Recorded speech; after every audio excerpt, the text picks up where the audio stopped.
Lo dijo él. A primera hora. Muy bien, 7 de la mañana con 21 minutos. Planteaba en el comentario sin rodeos mi profunda ignorancia sobre la razón por la cual se va a generar la marcha de Guayaquil el día de hoy. ¿Cuál es la razón, el porqué de esta marcha? Yo no tengo la respuesta. Acudo a un especialista, a Pedro Donoso, que está conectado con nosotros. Él es consultor político. Gracias a Pedro por la gentileza de aceptar esta invitación. Bienvenido, buenos días. ¿Cómo vamos? Hola Fabricio, gracias por la invitación. Encantado, atento a tus preguntas. Gracias, Pedro. Pedro Donoso tiene la respuesta. ¿Para qué la marcha de hoy? No tiene la respuesta. ¿Tampoco? Tampoco. Qué bueno entonces no quedarme solo porque no he sido el único ignorante. Y además es la entrevista más rápida que has tenido y se acaba aquí la entrevista. ¿No? Entonces se acaba la entrevista. No, creo que digamos, lo que sí se puede plantear son hipótesis, digamos, porque si no estás dentro del gobierno, empezar a lanzar respuestas como conclusiones factuales es como irresponsable, digamos, ¿no? Porque además la estrategia del gobierno sí es una estrategia fuera de todo molde, ¿no? Nosotros hemos estado acostumbrados a que las marchas que se han hecho sean expresiones, ¿no es cierto?, en contra del poder, finalmente, ¿no? Que no necesariamente parten, digamos, de algo paralelo, ¿no? Es decir, puede ser el mismo gobierno finalmente local contra un gobierno central, es decir, ese tipo, digamos, de procesos, ¿no? Por lo tanto, es como complejo tener una lectura, digamos, única de la situación. ¿Cuál es la diferencia de esta marcha, la que se ha organizado hoy en la ciudad de Guayaquil, que dicen es una marcha por la paz, etcétera, por la seguridad, con la marcha que organizaron hace más o menos 3 semanas en Quito en contra de la Corte Constitucional, Pedro? Yo creo que evidentemente, digamos, el origen podría ser distinto, pero la estrategia yo creo que es la misma. Y parto por la hipótesis que nosotros desde ICAR hemos desarrollado y lo compartimos de nuestro análisis a nuestros clientes, y yo escribí un hilo en un post de X al respecto, digamos. Es esta capacidad que tiene el gobierno, ¿no es cierto?, de desplazar la responsabilidad. Como te decía, digamos, la característica de una marcha, es decir, de una movilización tomada por las calles, siempre ha sido en contra del poder, pero en el momento en que el poder se apropia finalmente de ese símbolo, ¿no es cierto?, de ese espacio, da un mensaje, y ese mensaje es el desplazamiento de la responsabilidad. Es decir, indirectamente está diciendo, no es mi responsabilidad el tema de la violencia, marchemos juntos para mandar un mensaje en contra de la violencia y a favor de la paz, de la justicia y de la solidaridad. Aunque sí es su responsabilidad el contener esa violencia. Evidentemente, pero lo que de una u otra manera aparenta con estos actos simbólicos es lo que te planteo, el desplazamiento de la responsabilidad, digamos, ese concepto. ¿Y por qué funcionaría? Y aquí vamos a un concepto que lo hemos estado como dando vueltas, ¿no es cierto?, que es el uso de la destemporalización, digamos, no es un concepto nuestro. El filósofo coreano alemán Byung-Chul Han lo escribe en El aroma del tiempo, y él plantea que en el siglo XXI, digamos, la destemporalización, ¿no es cierto?, se da por el rompimiento, ¿no es cierto?, de la cronología narrativa, digamos, ¿no? Es decir, finalmente la ruptura del orden narrativo es en donde el narrador, ¿no es cierto?, no cuenta la lógica cronológica, sino que hay tantos hechos, ¿no es cierto?, sucediendo al mismo tiempo, que con esos hechos sucediendo al mismo tiempo es difícil concluir. Y cuando es difícil concluir, es difícil responsabilizar. Entonces, ¿qué?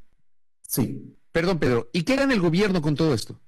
El plantear finalmente a otros responsables a un problema que es evidentemente responsabilidad y competencia del gobierno. Es decir, nos hace que no hablemos, por ejemplo, de que el Ministerio de Defensa y el Ministerio del Interior tienen menos del 20% de ejecución presupuestaria, pero los responsables son 9 jueces, ¿no es cierto?, de una Corte Constitucional que suspendieron X artículos, digamos, ¿no es cierto? No es responsabilidad del gobierno la crisis en salud, porque no hay crisis, dice finalmente, pero conforman un consejo, y ese consejo, digamos, que procesa el tema, no tiene indicadores de resultados, sino simplemente se queda en el titular de la conformación del consejo. Hay tantos hechos sucediendo al mismo tiempo, ¿verdad?, que le beneficia al gobierno para desplazar la responsabilidad y utilizar el concepto de la destemporalización para plantear finalmente la incapacidad nuestra como votantes, como electores, como ciudadanos de concluir. Es difícil llegar a una conclusión cuando hay muchos hechos sucediendo, ¿verdad? Cuando hay un problema estructural muy complejo de entender y que a la larga, digamos, tiene varias aristas y el gobierno puede demostrar finalmente que los hechos, los indicadores no son su responsabilidad. Porque claro, aquí hay que plantear dos titulares, ¿no es cierto? Yo me atrevería a hacer eso. Planteo el titular de la masacre que acaba de ocurrir en Manta, ¿no es cierto? Pero también planteo el titular de el golpe al comando de las fronteras, digamos, ¿no? Entonces tú tienes ahí dos titulares. Lo que está haciendo el gobierno, ¿no es cierto?, como un hecho, pero el resultado finalmente o lo que está sucediendo, ¿no es cierto?, puede o no puede ser provocado por la acción del gobierno. Tienes dos titulares. ¿Qué haces como gobierno? Desplazas la responsabilidad y dices, la masacre no es mi responsabilidad, no es mi culpa, porque yo estoy haciendo un montón de cosas. Hay alguien más que es el responsable. ¿Quién lo es? La Corte Constitucional, los GDOs, el correísmo, el narcotráfico, y estableces una serie de posibles responsables. No estoy diciendo que esté bien, estoy intentando describir finalmente el hecho y dar una explicación de por qué un gobierno convoca una marcha finalmente para exigir paz y justicia, ¿no? Y después de esa marcha, ¿qué? O sea, ¿qué le podría quedar al gobierno? No pretendo que ejerzamos o hagamos un ejercicio de prestidigitación, de adivinanza, pero ¿qué podría pasar el día de mañana?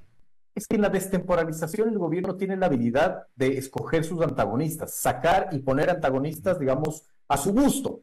Si eso le va a durar, no lo sé, digamos. El viejo manual de la política te diría que no, te diría que finalmente un gobierno siempre va a estar validado o no por los indicadores de gestión. Pero este es un gobierno que ha logrado finalmente bypassear los indicadores de gestión y tener unos excelentes números que le ha ido muy bien finalmente, a pesar de lo deficiente que ha sido en la gestión. Daniel Noboa finalmente es un gran candidato, ¿no es cierto? Y le conviene muchísimo siempre estar en pos finalmente de procesos eleccionarios. Esa podría ser otra razón de la marcha, digamos, ¿cierto? Porque además la marcha se convierte en una gran plataforma, en una gran tarima electoral a puertas a una consulta popular que es un proceso eleccionario, ¿no? Entonces, seguramente, ¿qué va a pasar después de la marcha? Que va a volver a tener otro antagonista, sea cual fuere finalmente, sea la misma corte, la justicia, los GDOs, el correísmo, la oposición, la minería ilegal, lo que sea, y así establece un desplazamiento de la responsabilidad y juega el juego de la causalidad mágica, decimos nosotros, ¿no? Este es un término en criminología mediática en donde tú encuentras rápidamente una respuesta a un problema muy complejo. Y además, eso está exacerbado finalmente por esta nueva moda de preguntarle a la inteligencia artificial todo como si fuera tan sencillo todo, digamos, ¿no? Entonces, la causalidad mágica lo que te plantea es, escojo yo una respuesta sencilla, fácil, simplona a un problema complejo y estructural. Acá tengo un mensaje, le voy a leer tal cual el mensaje del oyente a Pedro. Esa misma característica de muchas cosas sucediendo debe permitir o debería permitir a la sociedad identificar como único responsable al gobierno. Creo, me dice el oyente, que estamos ya en ese camino. No era tan fácil porque el gobierno era relativamente nuevo, pero empieza a agotarse la estrategia. ¿Usted cree que va por ahí la cosa o todavía tiene renta el gobierno del presidente Noboa? Por ejemplo, ese es un tema bien interesante, ¿no es cierto? Seguimos creyendo que el gobierno es nuevo. Este gobierno no es nuevo. Es decir, por ejemplo, se utiliza el indicador de los 100 días, que es un indicador utilizado en las democracias liberales para evaluar a un gobierno. Pero ¿cómo vamos a evaluar con 100 días de un gobierno que lleva 2 años? Este gobierno lleva lo mismo que Guillermo Lasso finalmente cuando terminó su mandato. Vean la diferencia. Entonces, ese es otro desplazamiento de responsabilidad. El nuevo Ecuador involucra también un concepto de novedad. Y finalmente, el escrutinio, digamos, ciudadano puede ser menos riguroso porque dice, esto es un gobierno nuevo. Pero factualmente no es un gobierno nuevo, va 2 años, digamos, ¿no?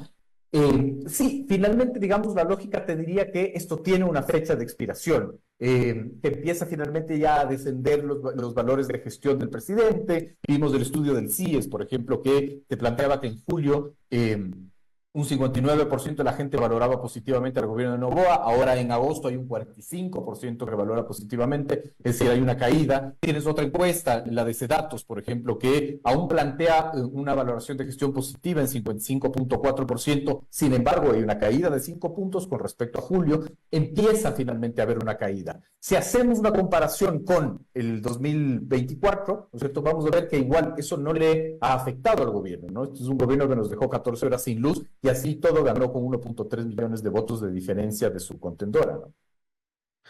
Correcto. Ahora, Pedro, todo esto ocurre en un contexto en el que además, digamos, esta semana tuvimos algunos episodios. Tuvimos primero el nuevo envío de preguntas ante la Corte Constitucional. No sé si fue estratégico, yo creo que también se da para la discusión. Esto se conoció 5 o 10 minutos antes de que empiece el partido entre Ecuador y Argentina. Como digo, no sé si fue estratégico. Ayer, por ejemplo, nos explicaban que en la conversación digital esto tuvo un pico y luego se diluyó porque, claro, todos los flashes estuvieron enfocados en la victoria de la selección ante Argentina. Ahora la cancha está otra vez o la pelota está nuevamente en la cancha de la Corte Constitucional. Hoy tenemos la marcha. Hoy seguramente habrá alguna novedad respecto de la situación de José Serrano en los Estados Unidos. No sabemos si finalmente Estados Unidos lo va o no va a deportar. Si lo deporta, tendrá que venir acá al país, o si decide continuar con el trámite de su pedido de asilo. ¿Todos estos detalles están de alguna manera, aunque son separados, están atados o no?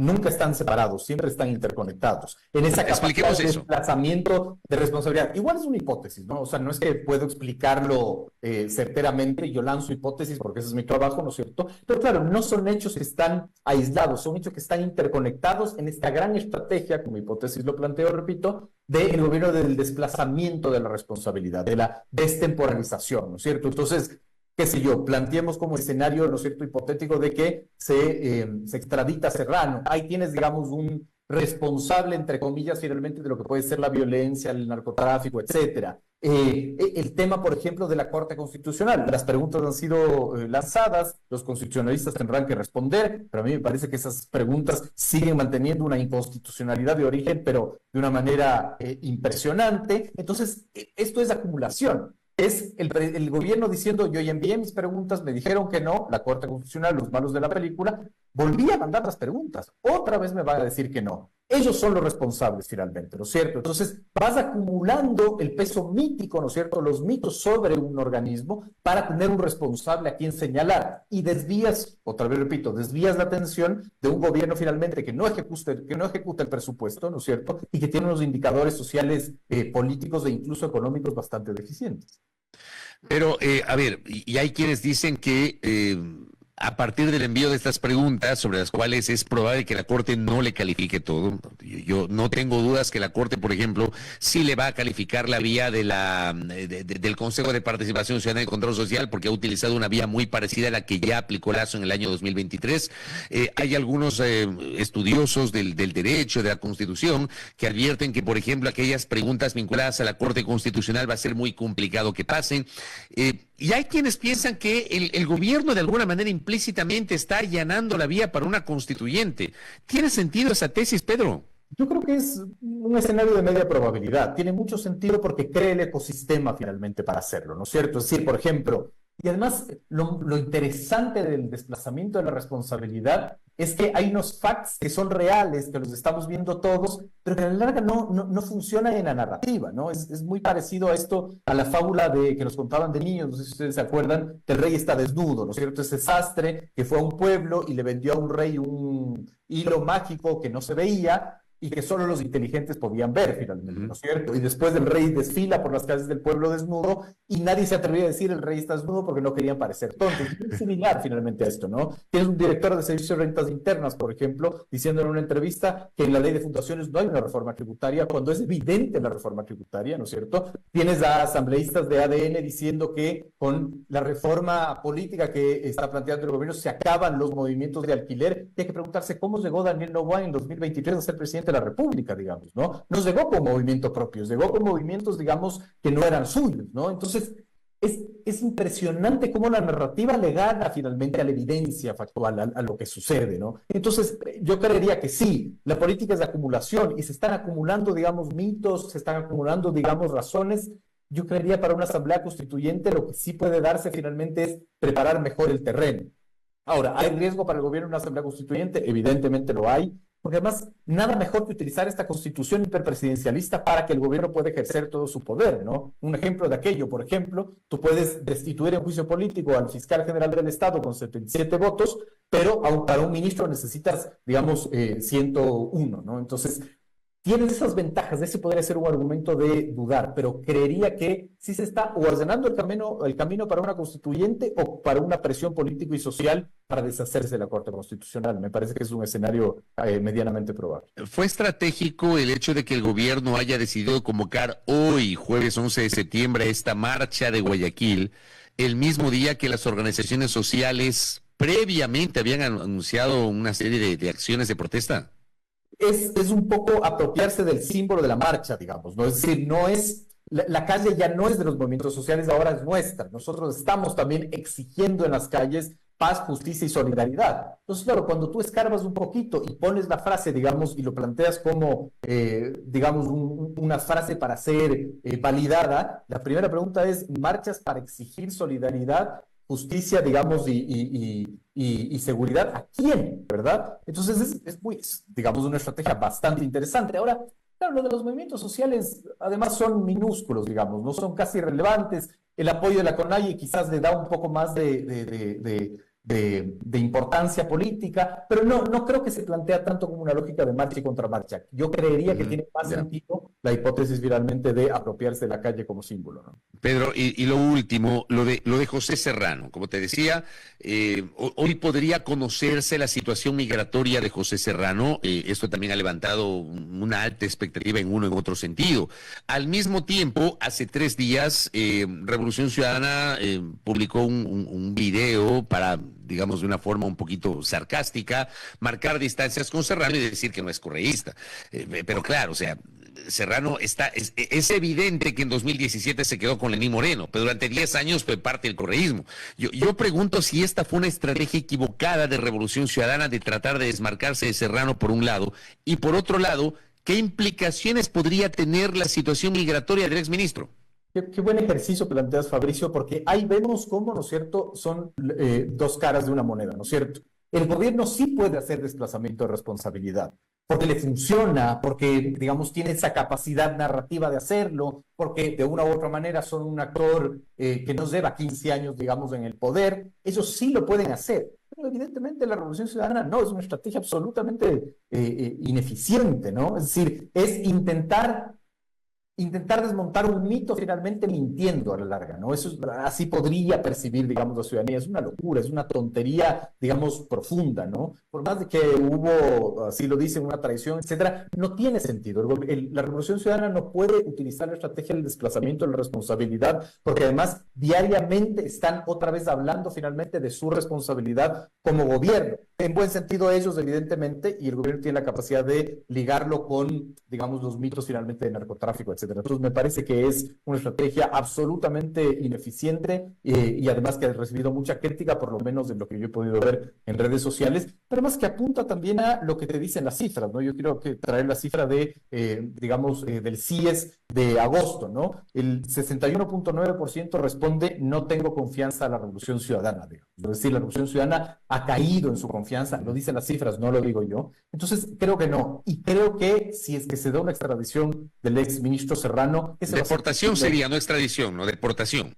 Tienes toda la razón. Deportación, eso sería un golpe, digamos, fundamental para la reputación de la Revolución Ciudadana, porque además el gobierno puede utilizar un nuevo chivo expiatorio para la lógica del desplazamiento de la responsabilidad y de decir, ahí está finalmente. Y además, no es que a Serrano, digamos, lo deportan por defraudación tributaria, lo deportan por, digamos, un supuesto magnicidio, digamos, responsable de la muerte de Villavicencio. Entonces, tiene un peso reputacional muy, muy importante, muy profundo. Y claro, si la Revolución Ciudadana no lo entiende y no lo procesa estratégicamente, este puede ser incluso, digamos, un golpe muy fuerte. Pedro, gracias por el tiempo, ¿ah? No, con todo gusto, gracias por la invitación. No te desconectes todavía, que solamente es para poderte despedir, que no se me descuadre la imagen. A Pedro Donoso le quiero agradecer, él es consultor político aquí en A Primera Hora, haciendo una lectura de la marcha del día de hoy, de lo que está pasando también a nivel político, lo de la Corte Constitucional y también la situación migratoria que hoy podría resolverse en Estados Unidos respecto del exministro del Interior, José Serrano. Primera plana. Todas las noticias, todas las voces.